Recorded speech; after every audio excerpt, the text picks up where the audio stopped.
Guys ஒன்று போனால் ஒன்று செலவுன்னு வந்துக்கிட்டே இருக்குது. ஆரோ ரிப்பேர் ஆகிடுச்சு. அதான் வந்து சர்வீஸ் பண்ண வந்திருந்தாங்க.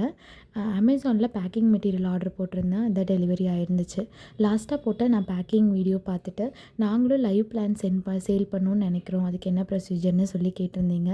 டு பி ஃப்ரேங்க் நானும் லாஸ்ட் இயர் தான் ஸ்டார்ட் பண்ணேன். 2025 ஜானில் தான் ஸ்டார்ட் பண்ணேன். அமேசான் செல்லர் போர்ட்டல்னே ஒரு போர்ட்டல் இருக்குது.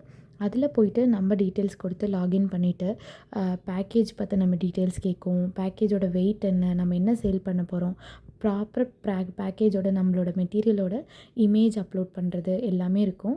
ப்ளஸ் நம்மளோட ப்ராடக்ட்டுக்கு ஜிஎஸ்டி இருந்தால் கண்டிப்பாக நம்ம ஜிஎஸ்டி வாங்கியிருக்கணும். நான் வந்து ஃபாலோ பண்ணது என்ன அப்படின்னா, யூடியூப்பில் நிறைய வீடியோஸ் பார்த்தேன். எப்படி ஓப்பன் பண்ணுறது, ஒரு போர்ட்டல் எப்படி ஓப்பன் பண்ணுறது, இமேஜ் அப்லோட் பண்ணுறதுன்னு நிறைய வீடியோஸ் பார்த்தேன். தமிழ், ஹிந்தி, இங்கிலீஷ்னு நிறைய பார்த்தேன்.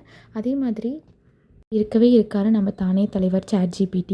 அவர்கிட்ட போயிட்டு என்னோடய ப்ராடக்ட்டுக்கு ஜிஎஸ்டி இருக்கான்னு சொல்லி கேட்டேன். இருக்குன்னு சொன்னார்.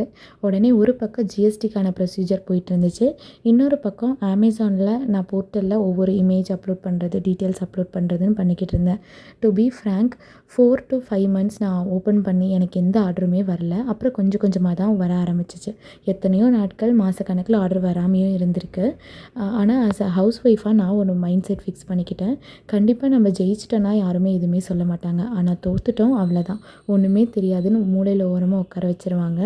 என்ன மாதிரி நீங்களும் ஆஸ் அ ஹவுஸ் ஒய்ஃபாக டிகிரியை பீரோவில் தூங்க வச்சுட்டு பேபிஸை பார்த்துக்கிட்டு ஸ்டில் ஹஸ்பண்டை டிபெண்ட் பண்ணுறோமே அப்படின்னு சொல்லி கில்ட்டில் இருக்கீங்களா அப்படின்னு சொல்லி மறக்காமல் கமெண்ட் பண்ணுங்கள். அடுத்த வீடியோவில் பார்க்கலாம். டாட்டா.